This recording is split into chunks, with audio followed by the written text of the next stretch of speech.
नमस्कार, मैं हूं नवीन पांडे। आप देख रहे हैं राष्ट्रधर्म। दिल्ली चुनाव का ऐलान होने के बाद रोज नए नए मुद्दे उठते जा रहे हैं। इसी कड़ी में आम आदमी पार्टी के मुखिया अरविंद केजरीवाल ने आज जाट आरक्षण का मुद्दा उठाकर बीजेपी को घेरने की पूरी कोशिश की है। केजरीवाल ने पीएम मोदी को एक पत्र लिखकर पूछा है कि राजस्थान में जाटों को आरक्षण दे रही बीजेपी ने दिल्ली के जाटों को आरक्षण क्यों नहीं दिया। इसके बाद बीजेपी ने पलटवार करके पूछा है, आप सरकार ने पिछले 10 साल में विधानसभा से जाट आरक्षण का प्रस्ताव पारित कराकर केंद्र को क्यों नहीं भेजा। दरअसल दिल्ली में 8% जाट वोटर हैं, जिनका करीब 10 सीटों पर खासा असर है। इसके अलावा भी करीब 250 गांव में जाट वोटर्स बड़ी संख्या में हैं। इसके अलावा आप नेताओं ने चुनाव आयोग से नई दिल्ली सीट पर यूपी बिहार से फर्जी वोटर लाने की शिकायत की है, जिसने एक और नया विवाद को जन्म दे दिया है। इस बीच सूत्रों से खबर है, आप और कांग्रेस की मुफ्त स्कीम के जवाब में बीजेपी भी लाडली बहना योजना के तहत महिलाओं को 3,000 रुपये महीने देने का वादा करने जा रही है। इसके अलावा 300 यूनिट मुफ्त बिजली के साथ ही मंदिरों और गुरुद्वारों के लिए 500 यूनिट फ्री बिजली का मास्टर स्ट्रोक खेलने की तैयारी है। यानी दिल्ली के चुनाव में बीजेपी इस बार हर हाल में जीत दर्ज करना चाहती है और कांग्रेस कहीं न कहीं उसके लिए मददगार साबित हो सकती है। इंडिया गठबंधन के दलों ने भी कांग्रेस की जगह आम आदमी पार्टी को समर्थन देने का ऐलान किया है। इसके जवाब में कांग्रेस ने भी आज मान लिया कि इंडिया गठबंधन केवल लोकसभा चुनाव तक के लिए था, अब खत्म हो चुका है। इन सही मुद्दों पर चर्चा करेंगे। कुछ खास मेहमान हमारे साथ मौजूद रहेंगे। उससे पहले देख लेते हैं क्या कुछ कहा गया है। दिल्ली सरकार की ओबीसी लिस्ट में जाट समाज का नाम आता है। केंद्र सरकार की एक ओबीसी लिस्ट है। केंद्र सरकार की ओबीसी लिस्ट में दिल्ली का समाज नहीं आता। तो दिल्ली यूनिवर्सिटी में जब बच्चे एडमिशन लेने जाते हैं तो उसमें दिल्ली के जाट समाज को रिजर्वेशन नहीं मिलता। दिल्ली यूनिवर्सिटी के कॉलेज में जाते हैं तो दिल्ली के जाट समाज को रिजर्वेशन मिलता है। केंद्र सरकार के किसी भी कॉलेज में या यूनिवर्सिटी में जाते हैं या केंद्र सरकार की किसी भी संस्था जैसे दिल्ली पुलिस हो गई, डीडी हो गई, उसमें नौकरी लेने जाते हैं तो दिल्ली के जाट समाज को उसमें रिजर्वेशन नहीं मिलता। बड़ी इंटरेस्टिंग बात यह है कि राजस्थान का जो जाट समाज है उनका नाम केंद्र की ओबीसी लिस्ट में है। तो दिल्ली यूनिवर्सिटी में जब एडमिशन लेने जाते हैं तो राजस्थान के जाट समाज को रिजर्वेशन मिलता है दिल्ली के कॉलेज में, दिल्ली के जाट समाज को दिल्ली के कॉलेज में रिजर्वेशन नहीं मिलता। ये तो हमारे पूरे दिल्ली के जाट समाज के भाइयों के साथ, बहनों के साथ बहुत बड़ा अन्याय है। और ये अन्याय ये जले पे नमक छिड़कने जैसा है कि 4 बार पिछले 10 साल में प्रधानमंत्री जी ने अपने घर बुला के और अमित शाह जी ने जाट समाज के नेताओं को आश्वासन दिया, भरोसा दिया, वचन दिया, गारंटी दी कि दिल्ली के जाट समाज को केंद्र की ओबीसी लिस्ट के अंदर डाला जाएगा। चीफ इलेक्शन कमिश्नर साहब बाहर गए हुए हैं, बाकी दोनों इलेक्शन कमिश्नर मौजूद थे और हम उनका शुक्रिया अदा करना चाहते हैं कि उन्होंने इतने शॉर्ट नोटिस पे हमसे मिलने के लिए वो तैयार हो गए। हमारे जो मोटे मोटे मुद्दे थे, एक था नई दिल्ली विधानसभा के अंदर 15 दिसंबर के बाद से कल तक यानी कि 8 जनवरी तक 7 जनवरी तक 22 दिन में 5,500 वोट कटने के लिए आ गए हैं।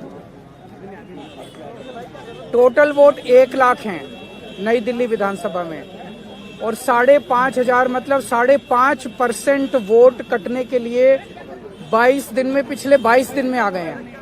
उसके पहले नहीं आए थे इतने। तो जाहिर तौर पे ये वोट गड़बड़ हैं, ये एप्लीकेशंस गड़बड़ हैं। इलेक्शन नीचे के इलेक्शन अधिकारियों ने जब इन पे सुनवाई की और उन लोगों को बुलाया गया जिन लोगों के नाम से वोट काटने की एप्लीकेशन दी गई थी, उन सारे लोगों ने जितने आए सब ने कहा हमने तो ऐसी एप्लीकेशन नहीं दी है, हमारे नाम से फर्जी एप्लीकेशन दी गई है। सब ने जितने आए 89 लोगों ने अप्लाई किया है 5,500 एप्लीकेशन के लिए। उन 89 में से 18 लोग आए इलेक्शन कमीशन, 18 के 18 लोगों ने कहा कि हमने एप्लीकेशन नहीं दी। इसका मतलब बहुत बड़े स्केल पे स्कैम चल रहा है, बहुत बड़ा फ्रॉड चल रहा है। भारी दिल्ली में जो 28 सीटें आती है 70 में से, सारी 28 की 28 सीटों में सारे देहात की, गांव की मीटिंग हुई। वहां पर यह तय हुआ कि अरविंद केजरीवाल को वोट हमें नहीं करना है। ये 28 की 28 सीटें इस बार भारतीय जनता पार्टी भारी बहुमत से जीतेगी, जो केवल दिल्ली देहात से आती है। पूरे दिल्ली में हमारी सरकार बनेगी। आज इन्होंने जाटों को याद किया। जाटों को इसलिए याद किया क्योंकि इन्होंने अगर जाटों के लिए कोई भी काम किया होता तो आज इनको चुनाव से ठीक 25 दिन पहले जाटों की याद नहीं आती। साहब ये तो मतलब अजीब बात है। पहली चीज तो जाट तो पिछले 10 साल से दिल्ली में हैं, इनको 10 साल से नहीं जागे ये तो मुख्यमंत्री रहे। और दूसरा ये तो भाई संविधान के आप शपथ खाकर मुख्यमंत्री बने थे। संविधान में एक तरीका है, अगर आपको कोई भी नई समुदाय को या समाज को किसी भी रिजर्वेशन में जोड़ना पड़ता है तो उसका एक तरीका होता है। हर राज्य का अपना कमीशन होता है, ओबीसी कमीशन होगा, भारत का एक ओबीसी कमीशन होता है, राज्य सरकार उसको रिकमेंडेशन दे सकती। तो वो सब काम करिए ना, राजनीतिक चिट्ठी लिखने से थोड़ी हो जाता है। हम लोग भी बहुत सी चिट्ठियां लिखते हैं। हम भी, जैसे हमारे समय में कई समुदाय हमारे पास आए थे, हमने मुख्यमंत्री को चिट्ठी लिखी।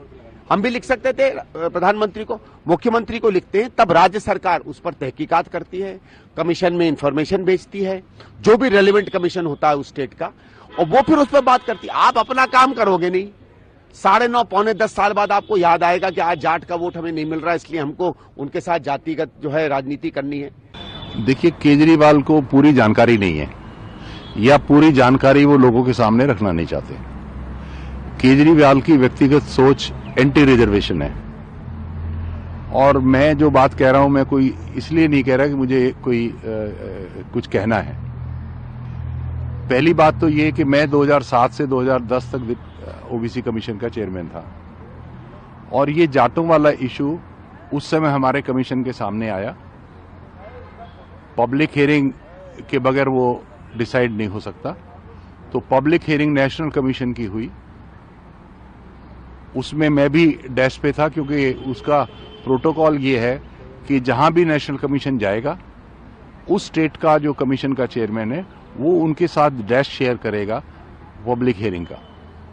तो उस पब्लिक हियरिंग में शुरू हुआ, तो वहां कुछ आपसी में जो सामने वाले लोग थे उनमें कुछ आपस में तकरार हो गई, और उसकी वजह से वो फैसला नहीं हो पाया। परंतु जिसकी जानकारी केजरीवाल को नहीं है, 2013 में हमारे जो कांग्रेस की अध्यक्ष थी सोनिया गांधी जी, उनके इनिशिएटिव पे केंद्र सरकार ने 4/4/2013 को नोटिफिकेशन किया। आरक्षण का मुद्दा अचानक से चुनाव के दौरान उठ गया है। दिल्ली के पूर्व मुख्यमंत्री अरविंद केजरीवाल ने चुनाव आयोग से मुलाकात की और ये भी मांग की है कि बीजेपी नेता प्रवेश वर्मा के घर रेड डाले जाए, क्योंकि उनके पास बहुत सारा कैश है और वो 1100 रुपये बांट रहे हैं खुलेआम। केजरीवाल ने कहा कि भाजपा नेता नौकरियों का झांसा देकर लोगों से वोट मांग रहे हैं, चुनाव आचार संहिता का खुला उल्लंघन कर रहे हैं, उनकी उम्मीदवारी को रद्द कर देना चाहिए। केजरीवाल ने डिस्ट्रिक्ट इलेक्शन ऑफिसर डीओ को तत्काल प्रभाव से सस्पेंड और ट्रांसफर करने की मांग की है। इसको लेकर एक प्रतिनिधिमंडल आज चुनाव आयोग से मुलाकात भी कर चुका है। तो दरअसल दिल्ली में 17 विधानसभा सीटों पर 5 फरवरी को वोटिंग होनी है, 8 को नतीजे आएंगे। उससे पहले लगातार धुआंधार घमासान चल रहा है, डोर टू डोर कैंपेन एक तरफ चल रहा है, दूसरी ओर मीडिया में जो है बयानबाजी का दौर चल रहा है, नैरेटिव बनाने का खेल चल रहा है। इन तमाम मुद्दे नए नए उठाए जा रहे हैं। आज जाट आरक्षण का मुद्दा लेके आम आदमी पार्टी आ गई, प्रधानमंत्री नरेंद्र मोदी को पत्र भी लिखा है और ये कहा है कि राजस्थान के जाटों को जब आप आरक्षण दे सकते हैं तो आप दिल्ली के जाटों को आरक्षण क्यों नहीं दे रहे हैं। दोनों में क्या अंतर है? कहीं ना कहीं क्योंकि दिल्ली की 10 सीटें ऐसी हैं जहां जाट वोटर प्रमुखता से प्रभावित करने की पोजीशन में है। 8 से 10% जाट वोट दिल्ली में है। तो इन तमाम मुद्दों पर चर्चा करेंगे। कुछ खास मेहमान हमारे साथ हैं, उनके पास चलते हैं, बातचीत का सिलसिला शुरू करते हैं। हमारे साथ हैं बीजेपी के नेता दिनेश उपाध्याय जी। दिनेश जी का बहुत बहुत स्वागत है। हमारे साथ हैं कांग्रेस के नेता संजीत कुमार जी, बहुत बहुत स्वागत है। हमारे साथ हैं आम आदमी पार्टी के प्रवक्ता विक्रमजीत सिंह पासी जी। हमारे साथ हैं वरिष्ठ पत्रकार विजय दुबे साहब, आप सभी का बहुत बहुत धन्यवाद इस चर्चा में शामिल होने के लिए। सबसे पहले विक्रमजीत जी, आपके पास से आना चाहूँगा। जिस तरह से केजरीवाल जी ने आज जाट आरक्षण का मुद्दा उठाया और चुनाव के दौरान ही उनको क्यों याद आई, बीजेपी लगातार पूछ रही है कि पिछले 10 साल में विधानसभा से कभी प्रस्ताव पारित करके आपने क्यों नहीं भेजा, और आज आप सीधे प्रधानमंत्री को पत्र लिखकर मांग कर रहे हैं चुनाव से पहले कि उनको आरक्षण क्यों नहीं दिया जा रहा। नमस्कार पंडित जी, आपको भी, सभी मेरे को पैनलिस्ट और दर्शकों को भी। देखिए, हमने तो ये याद करवाया कि बीजेपी कैसे हर वर्ग के साथ धोखा करती है और जाटों के साथ भी धोखा किया। 4 बार मोदी जी और अमित शाह जी उनको बुला चुके हैं, वायदा कर चुके हैं जाट आरक्षण का, लेकिन कभी दिया नहीं। आज केजरीवाल जी ने एक अहम बात बताई कि राजस्थान के जो स्टूडेंट्स हैं उनको तो उसका फायदा मिल जाता है, लेकिन दिल्ली के जाट स्टूडेंट बच्चों को नहीं। तो ये हमने ये बताने का भी कार्य किया कि बीजेपी जो शुरू से ही बहुत झूठी पार्टी है, हर मुद्दे पर इन्होंने झूठ ही बोला है, लोगों को गुमराह ही किया है। चाहे वो 2 करोड़ नौकरियां का था, 15 लाख का तो ये खुद ही जुमला कहने लग गए थे। चाहे इनके आप ले लो कि ये 100 स्मार्ट सिटी बनाएंगे, बुलेट ट्रेन लाएंगे, लोगों को रोजगार देंगे। रोजगार देना तो दूर की बात, आपको याद होगा कितना रोजगार छीना गया जब इन्होंने नोटबंदी ये वो किया। और दिल्ली के लोगों से इन्होंने कितने बड़े झूठ बोले। जाट आरक्षण का बताया, आज 4-4 बार मीटिंगें कर लेते हैं, 2015 से लगातार मीटिंगें कर रहे हैं कि आपको आरक्षण देंगे। 2025 आ गया और केंद्र ही दे सकता है, केंद्रीय, क्योंकि आपको पता है कि इसमें कौन कर सकता है। दूसरी बात, पहले क्या कहा था इन्होंने, पक्के मकान देंगे 2022 तक। 4 लाख झुग्गियां, पक्के मकान ये दे नहीं पाए। और तो और अभी तक तो ये सीएम का फेस भी नहीं दे पाए दिल्ली के लोगों को। 29 सिर्फ अनाउंस किए इन्होंने, कैंडिडेट नहीं दे पाए 70 सीटों पर। तो हम तो ये बता रहे हैं कि ये भारतीय जनता पार्टी जो है, ये बहुत झूठी पार्टी जो है, ये बंगारू लक्ष्मण जी की पार्टी जो है, ये देश के संसाधनों का, संस्थाओं का, उसका ये दुरुपयोग करने के लिए ही आई है। अब देखिए, प्रवेश वर्मा जी शरेआम पैसा बांट रहे हैं। कहां है ईडी, कहां है सीबीआई? कौन पूछ रहा है कि आपके पास इतना सोर्स कहां से आ गया, कहां से आ रहा है? उस मुद्दे पे आऊंगा, मैं आपके पास आऊंगा। जो है सबसे पहले इसमें जवाब ले रहे दिनेश उपाध्याय जी, वो कह रहे हैं कि देखिए हमने तो अपना सारा काम कर दिया है, बीजेपी जो है वो बरगला रही जाटों को, क्या कहिएगा? ऐसा है, मैं एक संदेश आपके चैनल के माध्यम से दे करके फिर आपकी बात को पूरा करूंगा, सिर्फ थोड़े समय में ही जी। तो सर, जनमत संग्रह के अंदर लोकतंत्र जीवित रहे राष्ट्र में, और वोट प्रतिशत जो भारत के अंदर कम होता है ना जी, वोट की संख्या बढ़े, 100% वोटिंग हो, और पब्लिक को ये बात बताई जानी चाहिए कि वोट लोकतंत्र के अंदर एक अहिंसक उपकरण है, और ये किसी भी सरकार की नीतियों को बदलने के लिए, अपनी बात कहने के लिए सबसे अच्छा उपकरण है। इसलिए 100% वोट डलना चाहिए, सभी लोग वोट के प्रति जागरूक रहेंगे। अभी रहा चुनाव के अंदर जिस तरह की बातें, रिजर्वेशन की बातें हैं, या एक दूसरे के ऊपर झूठे सच्चे आरोप लगाना है, मेरा बिल्कुल सीधी भाषा में कहना है, नागरिक होने के नाते, कि इलेक्शन अभी 5 तारीख को होना है, अभी ये सारी बातें उठ रही हैं। अब से पूर्व काल में माननीय यशस्वी प्रधानमंत्री मोदी जी ने भी लंबे समय से भारत के अंदर 2014 से अपनी सरकार चला रहे हैं। मोदी जी ने क्या क्या कार्य राष्ट्र में किए हैं वो किसी से छिपे हुए नहीं हैं, सभी कार्य किए हैं। और केजरीवाल जी ने अभी जो ये मुद्दे उठाए हैं, रिजर्वेशन का है, या महिलाओं की योजना है, या इन्होंने हेल्थ का कार्ड बनाया संजीवनी, आयुष्मान कार्ड माननीय यशस्वी प्रधानमंत्री मोदी जी ने बनाया था, वो सबके लिए लाभ था, लेकिन वो लाभ भी मिलता, अपनी योजना भी चालू करते, कौन मना करता है, लेकिन उसको लागू ना करना, इस बात से नीति स्पष्ट है बिल्कुल कि हम लोग अपनी मर्जी चलाएंगे। रहा जाट रिजर्वेशन का मसला, जाट रिजर्वेशन का मसला अभी इन्होंने उठाया है। 10 साल से, इतने लंबे समय से केजरीवाल जी मुख्यमंत्री दिल्ली में रहे हैं, क्या अपनी विधानसभा के अंदर इन्होंने इस बात की कभी चर्चा की कि जाट को रिजर्वेशन दिल्ली के जाटों को होना चाहिए? वो तो कभी लगातार हम मांग करते रहे हैं।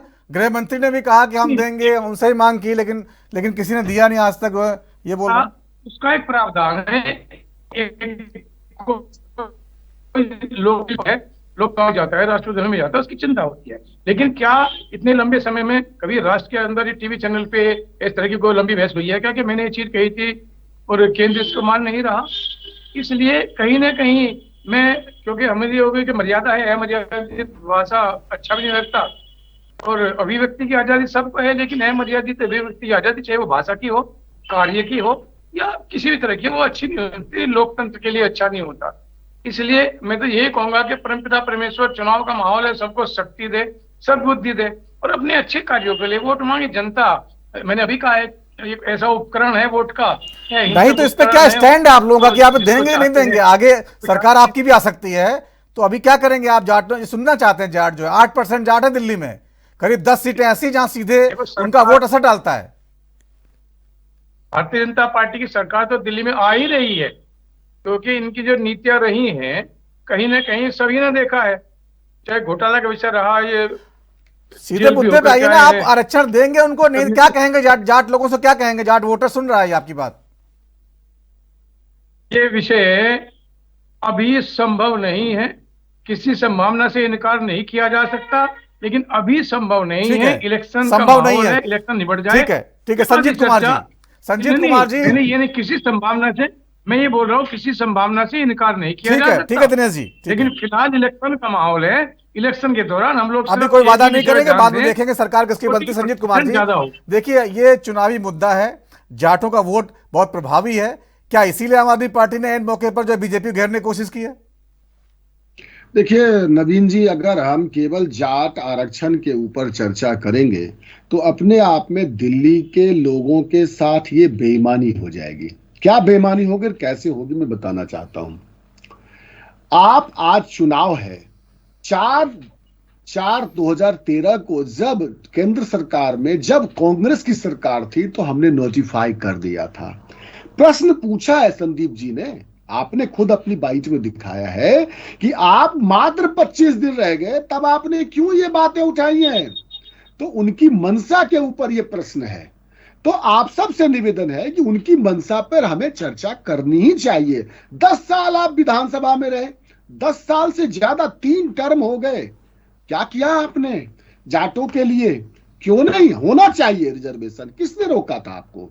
आप कम से कम अपनी रिकमेंडेशन तो देते। चलिए, अब मैं इन जाट आरक्षण से इतर आज दिल्ली विधानसभा के सामने, दिल्ली के लोगों के सामने, एक दिल्ली के नागरिक होने के नाते हमारी जिम्मेदारी है कि हम उन बातों को उठाएं जो हमारे हित के लिए, जो हमारे सरोकार के मुद्दे हैं। नवीन जी, जब 10 साल पहले, 10-11 साल पहले जब आदरणीय केजरीवाल जी ने नारा लगाया था कि इस दिल्ली के अंदर मैं कोई बड़ा मकान नहीं लूंगा, क्यों नहीं चर्चा होती है नवीन जी? हम आप इस पर क्यों नहीं प्रश्न करते हैं? एक ऐसा व्यक्ति जिसने कहा कि मकान नहीं लूंगा, शीश महल बनवा लिया। एक ऐसा व्यक्ति जिसने कहा कि चुनाव के दौरान भी यदि किसी कैंडिडेट के बारे में एक FIR तक पता चल जाए तो कैंडिडेटशिप वापस ले लेंगे। है या नहीं है? आम आदमी पार्टी से वेरीफाई कर लीजिए, उनका मैनिफेस्टो था ये। लेकिन क्या हुआ? दिल्ली नहीं, देश नहीं, दुनिया के इतिहास में पहली बार दिल्ली का मुख्यमंत्री 6 महीने तक, 4 से 5 महीने तक दिल्ली की जेल में बंद रहा, मुख्यमंत्री बन के बना रहा। इससे बड़ी शर्मसार, हम एक दिल्ली निवासी होने के नाते हमारा चेहरा शर्म से झुक गया। क्यों? क्योंकि जो व्यक्ति मॉरलिटी की बात करता था, जो व्यक्ति, संजीत कुमार जी, आज आपका कह रहे हैं कि हमारा शर्म से झुक गया है। लोकसभा चुनाव के दौरान तो आप लोग मिलकर उनके लिए वोट मांग रहे थे, केजरीवाल जी के लिए आप लोग गुहार लगा रहे थे, केंद्र सरकार उनको परेशान कर रही है, मोदी जी जो तानाशाह हो गए हैं, इनको जो है छुड़ाइए। अभी ये सब जो है आप भी तो चुनाव के लिए कर रहे हैं। नवीन जी, तो क्या ये बातें असत्य है कि केजरीवाल जी जेल नहीं गए? केजरीवाल जी मुख्यमंत्री रहते रह करके, लेकिन आपने तो कहा था जबरदस्ती उनको जेल डाला गया है, अत्याचार किया जा रहा है। मेरी बात सुनिए। आप जिस कंटेक्स्ट में प्रश्न करना चाहते हैं उस कंटेक्स्ट का प्रश्न अलग है। आज चुनाव दिल्ली विधानसभा का, दिल्ली के लोगों का भविष्य का मामला है, तो हमें चर्चा तो करनी ही पड़ेगी। आप इस बात से भाग नहीं सकते नवीन जी, हम आप कि आज आपने गठबंधन कर लिया तो आप चर्चा मत करिए। ये कौन सी तर्क हो गई? हमने ये नहीं कहा चर्चा मत करिए, लेकिन ये जनता ये भी तो देख रही है ना, कुछ दिन पहले आपने कुछ और कहा, अब आप कुछ और कह रहे हैं। जनता ये भी देख रही है कि किस प्रकार नैरेटिव बनाने का प्रयास किया जा रहा है कि आप उनके करप्शन के ऊपर चर्चा मत करो। क्यों? पांडे जी जवाब ले लेना, मैं 1 मिनट लूंगा सिर्फ। जो व्यक्ति नवीन जी, जो व्यक्ति करप्शन के ऊपर सबसे ज्यादा चीख चिल्ली किया था पूज्य शीला दीक्षित के ऊपर, जो उन्होंने चारित्रिक हनन किया था कि ये करप्ट लेडी है, अपने फोटो फ्रेम लगा करके ये देखो ये चोर लेडी है। मैं आज प्रश्न करना चाहता हूं आम आदमी पार्टी से और दिल्ली के लोगों से भी प्रश्न करना चाहता हूं कि आप बहकावे में आकर के किस बहरूपियों को आपने चुना था जो खुद करप्ट निकला, तो उस करप्शन के बारे में आज चर्चा क्यों नहीं होनी चाहिए? ठीक है, जवाब ले लीजिए, जवाब देना चाहते हैं। पांडे जी जवाब ले लीजिए। ठीक है, विक्रमजीत सिंह जल्दी से बता दीजिए। हाँ बिल्कुल, ये कांग्रेस वाले जो यहाँ बैठ के बीजेपी की बी टीम बन के कार्य कर रहे हैं, कठपुतली बन के कार्य कर रहे हैं, मैं इनको दर्शाना चाहता हूँ कि दिल्ली के लोगों के साथ आपने इतने बड़े धोखे किए, इतनी बड़ी करप्शन कांग्रेस ने की है कि इनको लगातार हराया भी है दिल्ली के लोगों ने और इनका वोट प्रतिशत लगातार डाउन भी हुआ है। 1952-53 के अगर आप इनके जीप घोटाले से शुरू कर लोगे ना जी, तो A to Z अल्फाबेट खत्म हो जाएंगे, कांग्रेस के भ्रष्टाचार की कहानियां खत्म नहीं होगी। और ये बार एक बात क्या कहते हैं कि जी केजरीवाल जी जेल गए, अरे षड्यंत्र के तहत 1 रुपए की रिकवरी नहीं है, षड्यंत्र के तहत 8 बार बयान दिलवाए गए गवाहों के, जब तक केजरीवाल जी का नाम नहीं आया। उनको जेल भेजने का जो एक षड्यंत्र रचा गया कि उस चिट्ठी चादर के ऊपर दाग लगाया जा सके, जो इनको बार इनकी करप्शन के कारण कटघरे में खड़ा करता है इंसान, जो पार्टी इनको कटघरे में खड़ा करती है।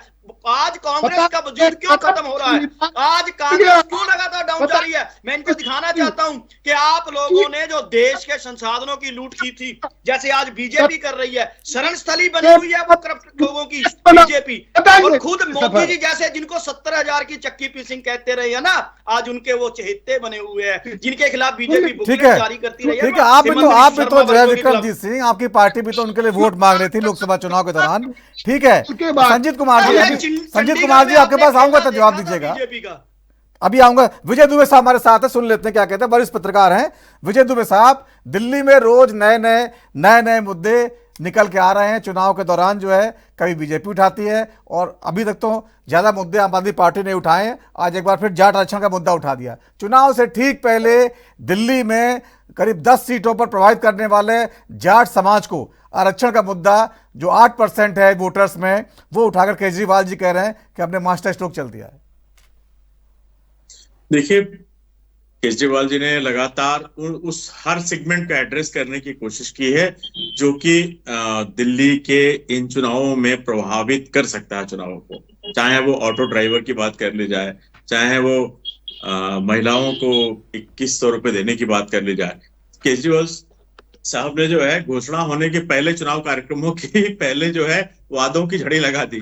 अब सवाल ये उठता है कि जहां से वो लड़ रहे हैं वहां भारतीय जनता पार्टी का एक मुखर चेहरा जो कि पुराना सांसद भी है, वो उनके खिलाफ खड़ा है और वो जाट बिरादरी से आता है। अब सवाल ये उठता है कि जो जाट बिरादरी 10 सीटों को प्रभावित करने की क्षमता रखती है दिल्ली में, उसको एड्रेस आखिरकार क्यों नहीं किया जाए? तो केजरीवाल साहब ने एक बहुत पुराना जाटों का आरक्षण का मामला कोई आज नया नहीं है, ये इस पे बहुत आंदोलन हो चुके हैं, इसके ऊपर बड़ी रसाकसी हो चुकी है। और जो दिल्ली के बॉर्डर जितने भी लगे हुए हैं उसमें जाट, जैसे वेस्टर्न यूपी की बात कर रही है तो वेस्टर्न यूपी बिल्कुल लगा हुआ है जाटों के, तो मतलब आरएलडी को एनडीए में शामिल ही इसलिए कराया गया था जिससे कि वेस्टर्न यूपी के वोट बीजेपी के फेवर में आ सके। तो ऐसा कुछ नहीं है, इस मुद्दे पे बीजेपी ने काम किया है और बीजेपी ने जाटों को अपने फेवर में करने की जितनी वो हो सकती थी योजनाएं हो सकती थी, जितनी राजनीतिक रणनीति हो सकती है, वो सब लागू की है।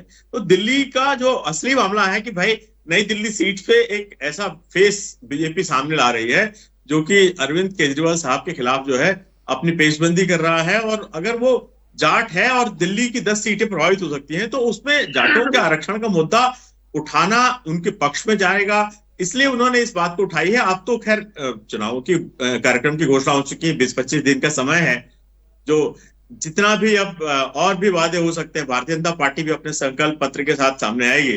तो निश्चित तौर पे जिस प्रकार का इंडिकेशन है कि लोग चिल्ला रहे हैं साहब कि सीएम का फेस नहीं लेके आए, लेकिन यहाँ तो प्रधानमंत्री का फेस ही बीजेपी ने आगे कर रखा है पहली रैली भी, जैन सभा भी करा दी उनसे, उद्घाटन भी करा दिया, रेल भी दिल्ली से जोड़ने वाली चलवा दी उनसे।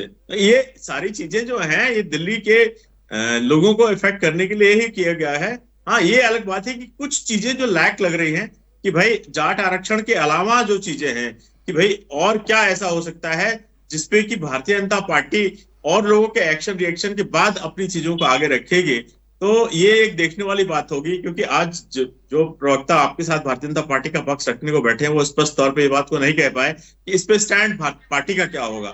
लेकिन मेरा ये मानना है कि पार्टी का स्टैंड जो है इसके ऊपर क्लियर होगा, और भारतीय जनता पार्टी जब अपना संकल्प पत्र लेके आएगी सामने तो वो इस बात को भी एड्रेस करेगी कि किस प्रकार से हम दिल्ली में जो है जाटों को, क्योंकि भारतीय जनता पार्टी एक जाट नेता को पहले आपसे तोड़ के लाके उसको टिकट पे पकड़ा चुकी है। तो ये सब चीजें जो है आम आदमी पार्टी को निश्चित तौर पे अखर रही होंगी। भाई हमारे लोग जो बीजेपी में जा चुके हैं उनको भारतीय जनता पार्टी अब तो प्रत्याशी बना चुकी है और उस समुदाय को एड्रेस कर रही है, जिसका कि मुद्दा आज केजरीवाल साहब ने उठाया है। तो जाटों के आरक्षण वाली बड़ी बात तो नहीं होगी, क्योंकि दिल्ली की थोड़ा सा वोटर पैटर्न अलग होता है। जो पब्लिक है दिल्ली की वो ज्यादा अवेयर है, दूसरे किस्म का माइंडसेट रखती है। तो जातीय समीकरण कितने सफल होंगे ये अलग बात है, लेकिन एक मुद्दा उठाने वाली बात है जो कि आज केजरीवाल साहब ने अपनी ओर से उठा दिया है और पार्टियों को ऑफर कर दिया है कि सब आप अपने बात रखिए कि आखिरकार इस पे कहना क्या चाहते हैं। तो कहीं ना कहीं केजरीवाल साहब जो है बड़े आक्रामक तरीके से हर मुद्दे को सामने रख रहे हैं और बीजेपी और बाकी पार्टी जवाब देने को मजबूर हो जाती हैं। एक छोटा सा ब्रेक है, ब्रेक के बाद लौटेंगे, इस चर्चा को आगे बढ़ाएंगे।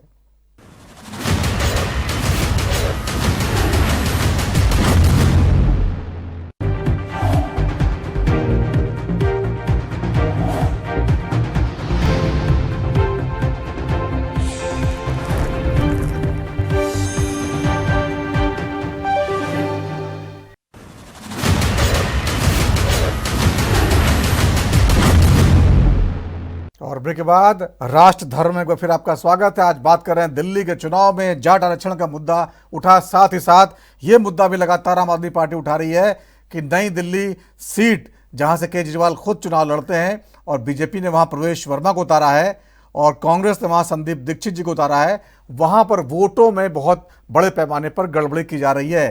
13,001 लाख वोटों वाली विधानसभा में करीब 13,000 वोट इधर उधर करने की बात है। डिलीशन कुछ जोड़े जा रहे हैं, कुछ हटाए जा रहे हैं आखिरी दौर में भी। और ये आरोप है कि उत्तर प्रदेश और बिहार से लोगों को लाकर उनके वोट बनवाए जा रहे हैं और कुछ एक लोग हैं जो करीब 70-80 लोग जो हैं उनके आवेदन आए हैं ये हजारों वोट हटाने और काटने के लिए। इन तमाम मुद्दों पर चर्चा करें, कुछ खास मेहमान हमारे साथ हैं। एक बार फिर चलते हैं, दिनेश उपाध्याय जी हैं, नेता बीजेपी के, संजीत कुमार जी हैं, नेता कांग्रेस के, विक्रमजीत पासी जी हैं, प्रवक्ता आम आदमी पार्टी के, और विजय दुबे साहब वरिष्ठ पत्रकार। दिनेश उपाध्याय जी, बड़ा गंभीर आरोप लगाया आम आदमी पार्टी ने। नई दिल्ली सीट जहां से केजरीवाल जी लड़ रहे हैं वहां 13,000 वोट आप लोगों ने इधर से उधर करवा दिए, ये आरोप लगाया है। तो चुनाव आयोग भी पहुंचे थे आज जो है, वहां भी शिकायत की है। तो आप लोग जो है, हालांकि चुनाव आयोग कह चुका है कि 2% वोट भी अगर इधर उधर होता है तो हम डोर टू डोर जाके चेक करते हैं, लेकिन आम आदमी पार्टी लगातार मुखर है। इस पे क्या कहेंगे आप? पूरी दिल्ली के अंदर जितनी भी डीटीसी की गाड़ियां हैं, हर जगह मैसेज चल रहा है कि जो 18 साल से ऊपर के बच्चे हैं उन सबको अपना वोट बनवाएं। और वोट जो लोग चले गए, ये प्रक्रिया चलती रहती है। वोट काटना और वोट बनना, ये प्रक्रिया चलती रहती है, कोई ये नई बात नहीं है। लेकिन क्या है, मैं आपको पहले भी कहा, परमपिता परमेश्वर सबको शक्ति दे, राजनीति के अंदर पारदर्शिता होनी चाहिए। लेकिन इस तरह की बातें करके इसका संदेश अच्छा नहीं जाता। वोट कटना और वोट बनना एक प्रक्रिया है, लंबे समय से आगे भी चलती रहेगी, ये कभी रुकेगी नहीं। लेकिन मेरी चुनाव से पहले थोड़ी होता है, चुनाव एक बार वोटर लिस्ट बन गई, लॉक हो गई, उस समय थोड़ी होना चाहिए। 25 दिन रह गए हैं चुनाव में, मतदान में। देखो, वोट काटने का, वोट बनने का एक ये प्रावधान है। आप अगर दिल्ली में रहते हैं ना, देखो हर जगह लिखे रहते हैं 18 साल से ऊपर का व्यक्ति वोट बनवाए, या जो नहीं रहता उनके फर्जी वोटिंग होती है, उसको काटा जाना चाहिए। जो लोग नहीं रहते, मकान बेच के चले गए या वहां पे नहीं है, किसी वजह से कोई रीजन था, तो उनकी एक इलेक्शन प्रक्रिया होती है। लेकिन इस तरह की बात है, इस समय करके ये इनमें कोई दम नहीं है, बातों में कोई तथ्य नहीं है, कोई आधार नहीं है। ये प्रक्रिया है चुनाव इलेक्शन कमीशन की, वोट कटना वोट बनना। हम कैसा क्यों करेंगे, कि इसलिए करेंगे, क्या जरूरत है? पार्टी हमारी जीती रही है दिल्ली के अंदर, कोई प्रॉब्लम नहीं है बिल्कुल भी। अच्छी तरह से भारी बहुमत से सरकार बनाएंगे दिल्ली में भारतीय जनता पार्टी। ठीक है, संजीत कुमार जी कह रहे हैं कि भाई हमने तो कुछ गड़बड़ की नहीं, बेवजह के मुद्दे उठा रहे हैं। देखिए, गड़बड़ की है तो उन्होंने जो चुनाव आयोग से खुद उन्होंने कहा कि आज हम मिलके आए हैं, और अगर आपको ऑब्जेक्शन है तो आप चले जाइए Delhi high court, objections file कर लीजिए, रिट पिटीशन फाइल कर लीजिए, क्लियर हो जाएगी बातों को। खैर, ये मुद्दा नहीं है हमारे सामने नवीन जी। मुद्दा ये है कि डीटीसी की बसें कम क्यों हो गई, डीटीसी में घोटाला क्यों हो गया, मुद्दा ये है कि पानी घोटाला क्यों हो गया, मुद्दा ये है कि तथाकथित स्वयंभू ईमानदार मुख्यमंत्री से हमारा करप्ट मुख्यमंत्री कैसे बन गया। मुद्दा ये है दिल्ली के सामने। जब आप ऐसी बातें करते हैं तो वो लोग कहते हैं कि देखिए आप लोग बीजेपी की भाषा बोल रहे हैं, हम जो मुद्दे उठा रहे हैं उस पर बात ही नहीं करते, आप लोग ये बोल रहे हैं कांग्रेस वालों को। सुनिए ना, जेन्युइन बात बोलेंगे तो वो हमको बीजेपी का बात बताएंगे, जेन्युइन बात बोलेंगे तो कुछ भी। देखिए, वो गाली गलौज करने वाले लोग हैं। आज उन्होंने आतिशी को उन्होंने बेइज्जती की है, कह रहे जी मैं आऊंगा जी, 3 महीने के लिए उनको मुख्यमंत्री बना दिया। एक महिला की बेइज्जती आदरणीय केजरीवाल जी ने की, कहा कि अब मैं फिर से आऊंगा तो मैं बनूंगा। क्यों बनेंगे आप? उस महिला की बेइज्जती क्यों कर रहे फिर आप? उसकी बात संजीत कुमार जी, तो सबको दिल्ली को पता है केजरीवाल जी सीएम है, जो कोर्ट ने उनको मना कर रखा है, इसलिए कुछ समय के लिए नहीं है वो। ये कहां मुद्दा है फिर? ये तो जाहिर सी बात है, जीतेंगे तो वही आएंगे। नवीन जी, आपके माध्यम से मेरा प्रश्न ये है कि क्या कोर्ट में इस चुनाव के बाद वो ऑर्डर शीट बदल जाएगी क्या? नहीं बदलेगी। मुख्यमंत्री केजरीवाल नहीं बनने वाले हैं, पहली बात। तो एक बात क्लैरिटी हमको लानी पड़ेगी ना ऑर्डर शीट के लिए। क्या आपने नई बात बता दी, केजरीवाल नहीं बनेंगे तो जो ये तो जनता ही पूरा कंफ्यूज हो गई। हाँ, तो कंफ्यूज नहीं हो रही है सर, हम आप कंफ्यूज कर रहे हैं। क्या दिल्ली के उस जुडिशियल, सुप्रीम कोर्ट के उस जुडिशियल ऑर्डर को सुप्रीम कोर्ट ही बदल सकती ना? तो सुप्रीम कोर्ट बदल सकती तो केजरीवाल फिर से झूठ बोल रहे हैं कि मैं बनूंगा मुख्यमंत्री। नहीं साहब, आप मुख्यमंत्री नहीं बनेंगे और दिल्ली की जनता भी आपको बनाना नहीं चाहती, क्योंकि जिस प्रकार लोमड़ी का रूप आपने पकड़ा, एक तथाकथित ईमानदार से करप्ट आदमी बन गए। अगर नहीं करप्शन किया आपने, नहीं किया आपने, तो चले जाइए दिल्ली हाई कोर्ट के अंदर, इस एफआईआर को, शराब घोटाले की उस एफआईआर जिसमें जेल गए केजरीवाल जी, आप उसके अंदर क्वेश्चन फाइल कर लीजिए, उस एफआईआर को खत्म करने के लिए आवेदन दे दीजिए। अभी तक आम आदमी पार्टी और केजरीवाल जी के द्वारा कोई भी क्वेश्चन की पेटिशन दिल्ली हाईकोर्ट में, पेटिशन अगर वो मानते हैं गलत है, आप चले जाइए दिल्ली हाईकोर्ट, किसने रोका था? तो मेरा प्रश्न यह है कि आज दिल्ली के लोगों को दिल्ली के मुद्दे पर चर्चा करना चाहिए। नवीन जी, हम एनसीआर में, आप एनसीआर रहते होंगे, मैं दिल्ली रहता हूं, मैं दिल्ली का नागरिक हूं। मैं जब सुबह निकलता हूं तो मैं 4 बार सोचता हूं कि मैं अपनी कार लेकर के निकलूं या ना निकलूं, तो मैं समय पर नहीं पहुंच पाऊंगा। ये तो डीजल कारों की तो निकल नहीं पाएंगे क्योंकि ग्रैब 3 लागू हो गया आसाम से। यही बात कहना चाहता हूं। आज मैं आपसे, आपके माध्यम से प्रश्न करना चाहता हूं कि मेरे लिए क्या हुआ। मैं अपना काम रोक करके मैं मोटरसाइकिल पे, मैं मेट्रो में, अन्य चीजों पे काम करने के लिए मैं मजबूर हूं। मैं आपसे पूछना चाहता हूं, आपने कहा था कि मैं 20 नए कॉलेज बनवाऊंगा, क्या हुआ?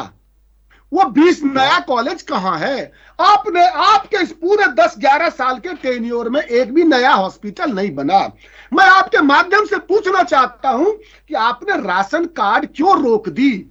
आपसे माध्यम से पूछना चाहता हूं कि आप वृद्धावस्था पेंशन आपने क्यों रोक दिया?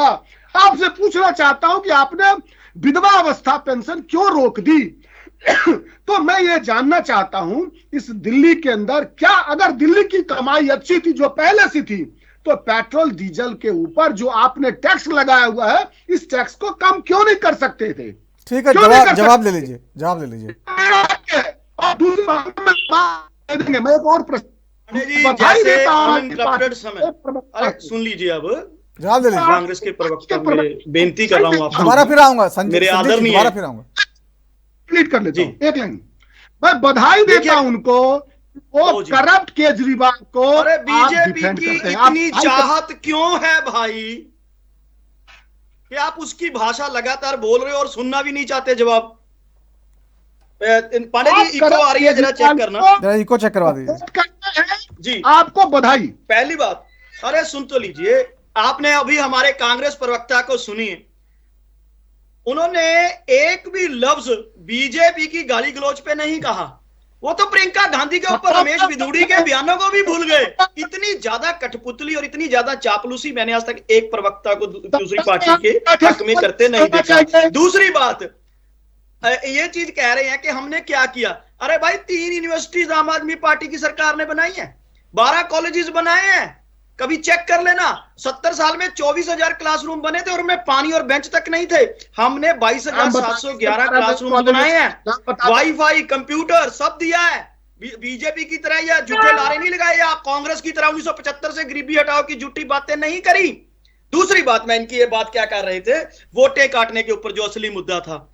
अरे बीजेपी अभी तक पूरे या कांग्रेस कैंडिडेट दे नहीं पाई, अभी तक इन दोनों के पास सीएम फेस नहीं है। हम तो बार बार पूछ रहे हैं भाई, सीएम फेस तक तो आपके पास नहीं है, पूरे कैंडिडेट नहीं है। बीच में इंटरप्ट मत कीजिए, मैं किसी को इंटरप्ट नहीं करता, आपकी झूठी बातें। संजय जी दोबारा मौका दूंगा आपको, संजय जी दोबारा मौका सुन लीजिए। अब जरा सुनिए, ये बातें कर रहे हैं भ्रष्टाचार का एक जो खेल पहले कांग्रेस करती रही है। 1952-53 में जीप घोटाला, 76 में ऑयल स्कैम, 87 में Bofors, 2G, commonwealth scam, scam, coal scam, Agusta Westland scam, गिनती कराता चला जाऊंगा तो 2 घंटे लग जाएंगे कांग्रेस की करप्शन के।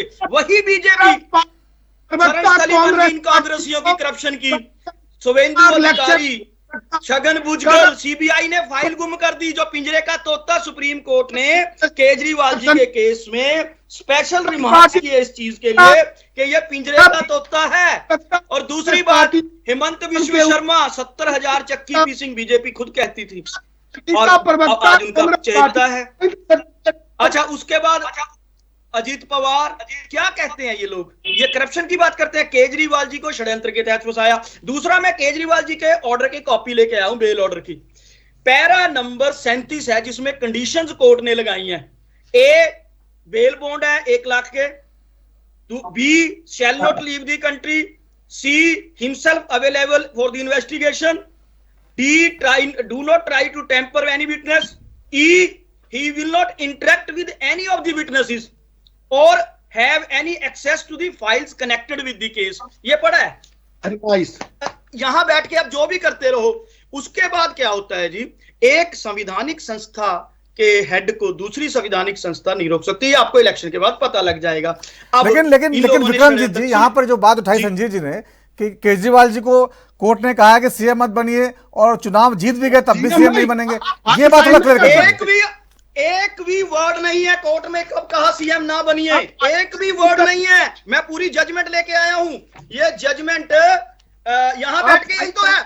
बीजेपी बहुत झूठी पार्टी, झूठ बोलती है, कांग्रेस उसकी नारेबाजी कर रही है, हाँ जी हाँ जी हाँ जी कर रहा है, और कुछ नहीं है कांग्रेस के पास। ये 25 पेजों की जजमेंट मैं आपको फॉरवर्ड भी कर दूंगा, कहीं भी कोर्ट ने नहीं कहा सीएम नहीं बन सकते। दूसरी चीज, एक चीज और बताता हूँ, एक मिनट सुन लीजिए, आप इंटरप्ट ना कीजिए, ये नहीं कन्विक्शन नहीं हुई है। हाँ, बंगारू लक्ष्मण जी शरेआम पकड़े गए। ये बीजेपी जो बंगारू लक्ष्मण की पार्टी है, बीजेपी ने देश के साथ धोखा किया, दिल्ली के साथ धोखा किया। अब वोटें कटवाने की बात सुन लीजिए, 22 दिनों में 5500 वोट एक इलाके की काटने का कार्य हो रहा है।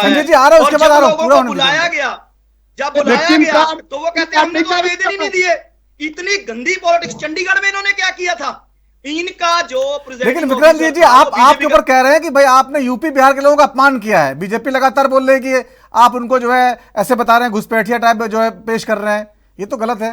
बिल्कुल गलत है। हमने तो पूर्वांचल के लोगों को, यूपी बिहार के लोगों को सहूलतें दी हैं। उनकी जो इन्होंने नाजायज कॉलोनियां कहते थे वहां सड़कें बनाई, सीवरेज दिया, और पूर्वांचल के लोगों की वोटें काटने का काम कर रही है बीजेपी।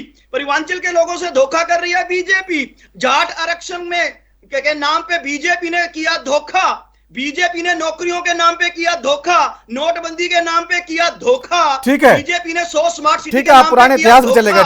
ठीक है विक्रमजीत जी, संजीव जी जवाब दीजिए। आज का इतिहास कर रहा हूं। ठीक है, दोबारा फिर आऊंगा विक्रमजीत जी, दोबारा फिर आऊंगा। और कांग्रेस इनकी पुष्टपनाही कर रही है। आपकी बात आ गई है। संजीव जी बोलिए। नवीन जी, आज अभी लगभग 20-25 मिनट बीत गए, उसके बावजूद भी मेरे एक प्रश्नों का जवाब नहीं दिया।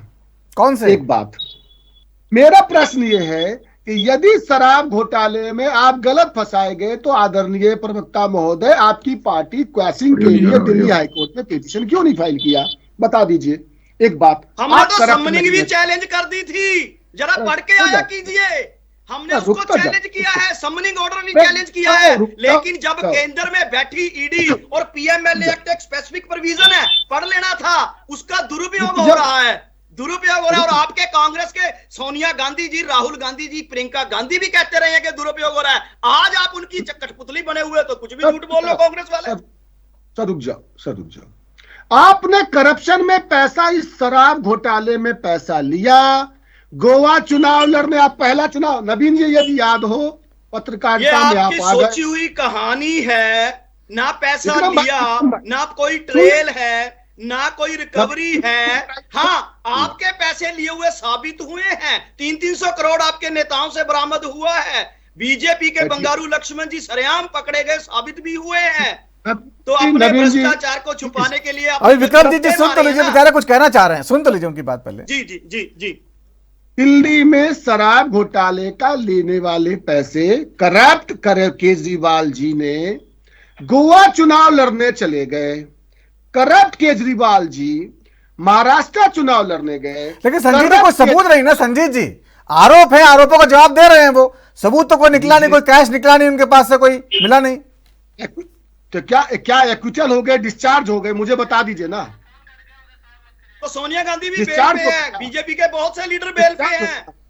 डिस्चार्ज हो गए ना?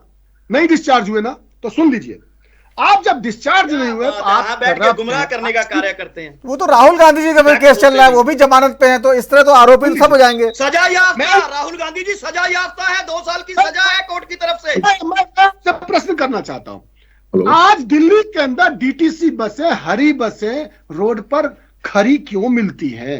आप डीटी बसों को, डीटीसी बसें मेरे सामने, नवीन जी मेरे सामने, मैं उसी पीआईएल को बनाने के लिए बैठा हुआ हूं। यह है दिल्ली के अंदर राष्ट्रीय झंडा में करप्शन। मेरे सामने इस आरटीआई का जवाब है, आरटीआई का जवाब है नवीन जी मेरे हाथ में।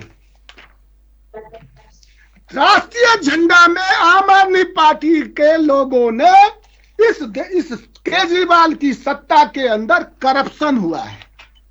मेरे सामने आरटीआई का जवाब है, एग्जीक्यूटिव इंजीनियर। तो आप लोगों ने कहां मांग की थी, कहां को धरना प्रदर्शन किया? चुनाव आए तो अब आप ये मुद्दा उठा रहे हैं। जरा समझ लीजिए, सुनिए, मेरे हाथ में आरटीआई का है।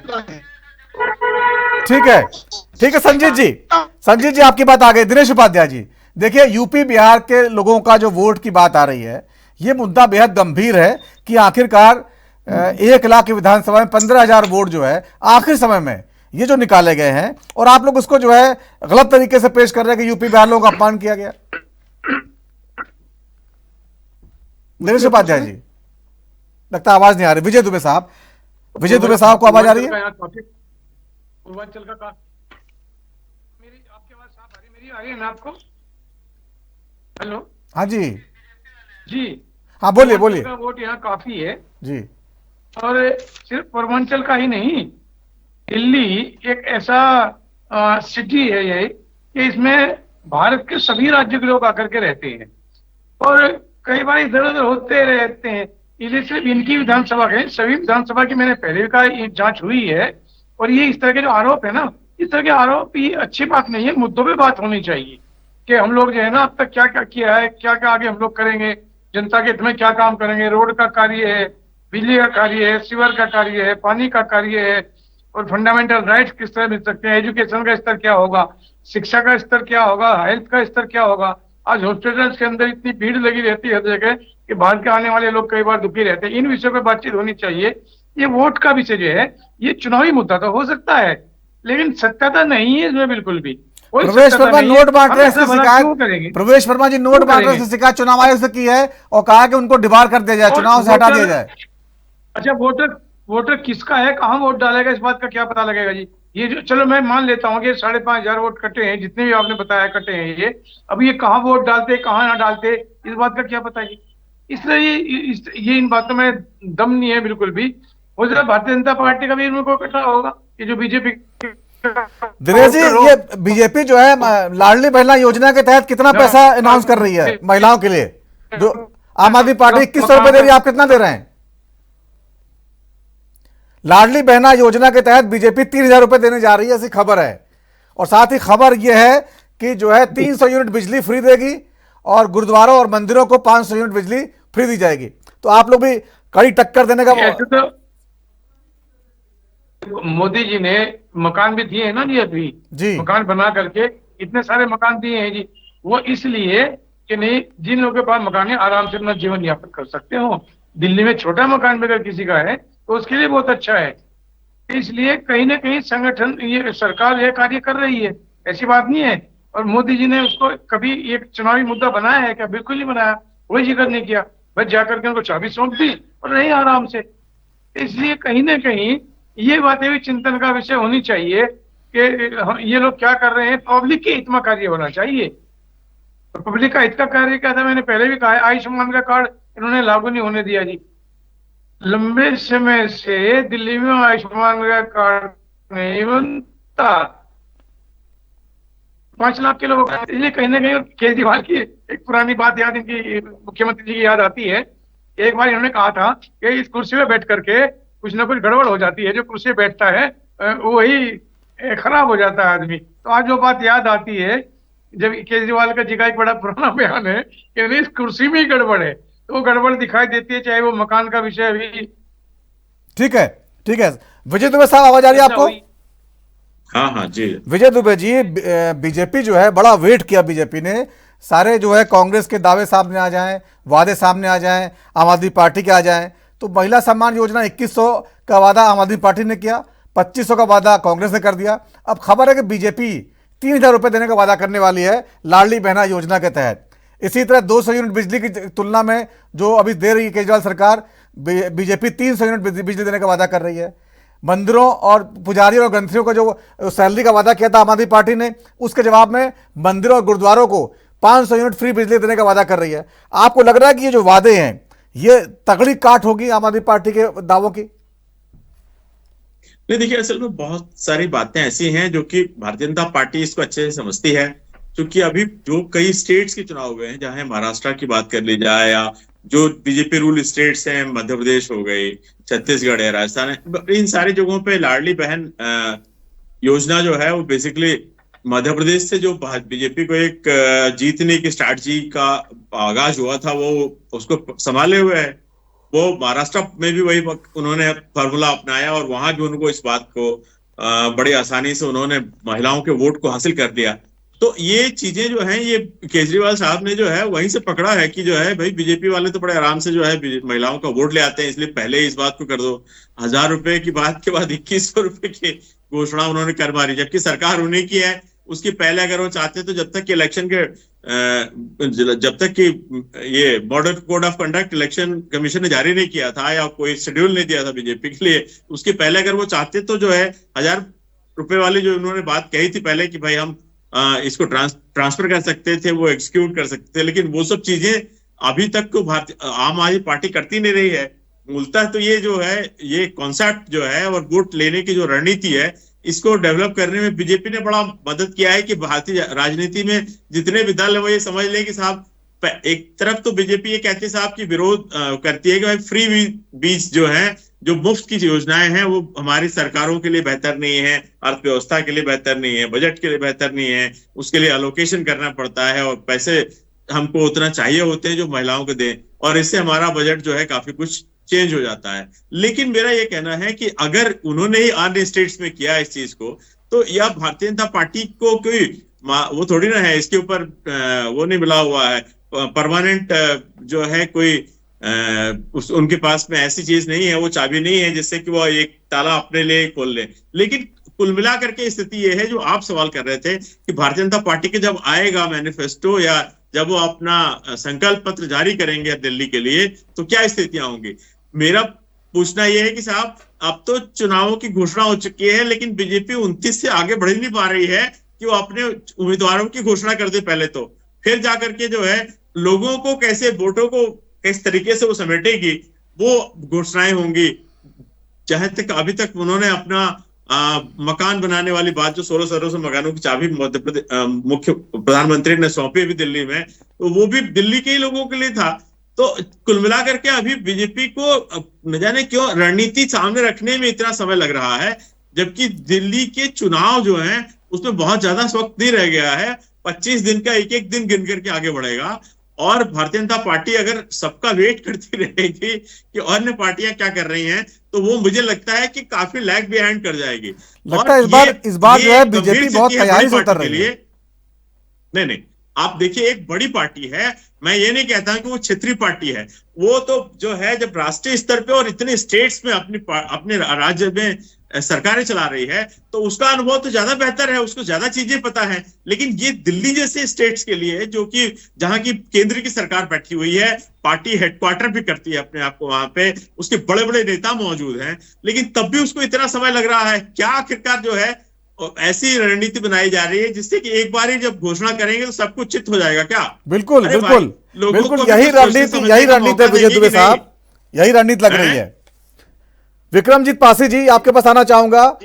जिस तरह से बीजेपी 3000 रुपए लेके आने वाली है, 3000 रुपए का ऐलान करने वाली लाडली बहना योजना के तहत, और 300 यूनिट फ्री बिजली, यहां पर तो आप पीछे रह जाएंगे, फिर आप कैसे मुकाबला कर पाएंगे? देखिए, मैं एक चीज बताता हूं, जब भी बीजेपी कोई ऐलान करती है ना, इनका रिकॉर्ड रहा है कभी पूरा नहीं करती। किसी स्टेट में इन्होंने कोई आम लोगों को राहत नहीं दी, और जब भी कोई बीजेपी वायदा करती है ना जी, लोग पहले ही गाना शुरू कर देते हैं, झूठा तेरा वादा। क्योंकि बीजेपी का एक ही एजेंडा है जी, बीजेपी आम लोगों का राहत का कोई काम नहीं करती। जो भी कर ले ये वादा, उसे कभी पूरा नहीं करती। ये बीजेपी की हिस्ट्री रही है। अब ये मेरे प्रवक्ता बीजेपी के बड़ा आयुष्मान कर रहे थे। 2021 तक की रिपोर्ट आई थी कि 2 लाख से ज्यादा लोगों की date of discharge date of surgery से पहले थी। 46,000 केसेस ऐसे थे जहां डेट ऑफ डिस्चार्ज एडमिशन से भी पहले की थी। 2 लाख से ज्यादा लोगों के, मरे हुए लोगों के बहुत से केस जिनका इलाज हो गया। कई केसेस ऐसे थे जहां एक ही फोन नंबर आया। तो आयुष्मान भी बीजेपी का एक बहुत बड़ा घोटाला है, जैसे नोटबंदी था। इन्होंने तो बुजुर्गों को आयुष्मान में शामिल ही नहीं किया, हमने तो संजीवनी योजना लाके उनको शामिल करने का काम किया। 70 साल से ऊपर के शामिल सम्मान करते हैं, और इनके नेता महिलाओं के बारे में अभद्र टिप्पणियां करते हैं।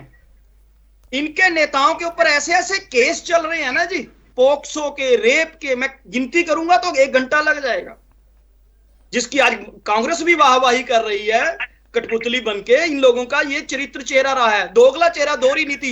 एक तरफ तो बीजेपी के नेता, जब आम आदमी पार्टी 200 यूनिट देती है, 20,000 लीटर पानी देती है, बसों में फ्री सफर देती है महिलाओं को, स्कूलों का स्तर ऊंचा करती है, स्कूलों में वाईफाई कंप्यूटर देती है आम आदमी पार्टी, तो बीजेपी कहती है जी देखो जी रेवड़ियां बांट रहे हैं, फ्री बीज दे रहे हैं। भूल जाती है कि अपने चहेते चंद घरानों को ये देसी घी के घेवर खिलाती है बीजेपी, लेकिन लोगों को राहत देते हैं तो विरोध करती है, और वोटें लेने के झूठे वायदे।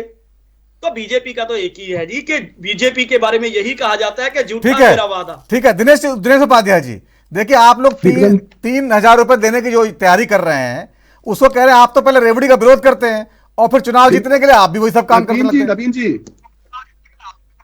देखो, पहले ये जो योजनाएं हैं, अभी पहले आने दो, जो भी उनका बताती है संगठन का कार्य है, पहले योजना बने तो पब्लिक को पता लगेगी। अभी इसी चीज को इस तरह से कहना, उसके बारे में चर्चा करना अच्छी बात नहीं है।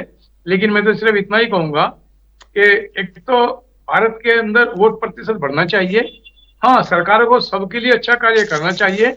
और अभी मेरे मित्र ने, भाई जी ने ये आयुष्मान की चर्चा की है, आयुष्मान का लाभ तो हुआ है, जिसने आयुष्मान कार्ड का इस्तेमाल किया उनको लाभ हुआ है। ठीक है, लाभ हुआ। संजीत कुमार जी, जिस तरह से बीजेपी बड़ी योजना लेके आ रही है, आपका 2500 वाला वादा भी जो है पीछे रह जाएगा। संजीत कुमार जी, देखिए वर्तमान में नवीन जी 3 टर्म से आम आदमी पार्टी सत्ता में है। पहला प्रश्न आम आदमी पार्टी के लोगों से पूछना पड़ेगा कि स्वयं वो ईमानदार केजरीवाल करप्ट कैसे हो गया इन 10 वर्षों में। एक बात। दूसरी बात, हम पूछना पड़ेगा, जवाब उनको देना पड़ेगा देश की, प्रदेश की जनता को, कि हमारी बसें, हमारे पेंशन आपने बंद क्यों कर दिए और विकास गुम क्यों हो गया, और अंत में लोगों को ये अब लगने लगा कि हमें तो शीला दीक्षित वाली दिल्ली चाहिए, हमारी ये दिल्ली नहीं है, हमें शीला जी वाली दिल्ली चाहिए। इसीलिए कांग्रेस पार्टी में लोगों का समर्थन बढ़ रहा है और कांग्रेस पार्टी आगामी चुनाव में जीत करके सत्ता बनाने जा रही है। मैं धन्यवाद देता हूं केजरीवाल जी के पार्टी के प्रवक्ताओं को कि आप उस करप्ट व्यक्ति को भी डिफेंड करते हैं। ठीक है, धन्यवाद दे रहे विक्रम जी, बोलिए। देखिए, पहले तो मैं इनको ये बता दूं कि आम आदमी पार्टी की सरकार ने लोगों की राहतें बंद नहीं की है, उल्टा राहतें ज्यादा दी हैं। ये बैठे यहां जितना मर्जी झूठ बोलते रहे। दूसरा, आप कांग्रेस की हालत देख रहे हो। देखो, अब शीला दीक्षित जी इस दुनिया में नहीं है, लेकिन इनके पास एक भी चेहरा नहीं है जिसके नाम पे बात कर सके।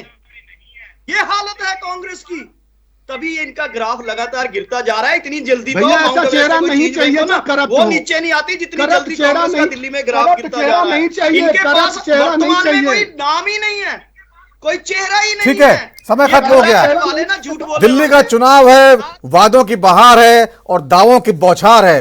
बहुत बहुत धन्यवाद चर्चा में शामिल होने के सभी मेहमानों का। तो आज धर्मा जितना ही, वक्त छोटे से ब्रेक का है। ब्रेक के बाद भी खबरों का सिलसिला जारी रहेगा। नमस्कार।